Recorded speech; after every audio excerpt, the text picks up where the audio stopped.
নমস্কার সবাইকে। ইলিশ মাছ কার না ভালো লাগে, তবে আমার একটা পছন্দের রেসিপি হলো ইলিশ মাছ দিয়ে লাউ শাকের তরকারি। আগে মাছগুলো ভালো করে ভেজে নিতে হবে। ইলিশ মাছ একটু কম ভাজে, তারপরে সেই তেলে কালো জিরে কাঁচা লঙ্কা ফোড়ন দিয়ে আলুগুলোকে ভেজে নিতে হবে।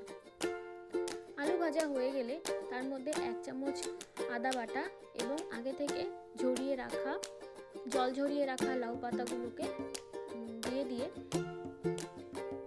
সেগুলোকে ভালো করে নেড়ে চেড়ে নিতে হবে। আমি এখানে আগে থেকে ভাজা জিরের গুঁড়ো করে রেখেছিলাম। জল দিয়ে তারপরে সেই ভাজা জিরের গুঁড়োকে তার মধ্যে দিয়ে ভালো করে ঝোলটাকে ফুটিয়ে নিতে হবে।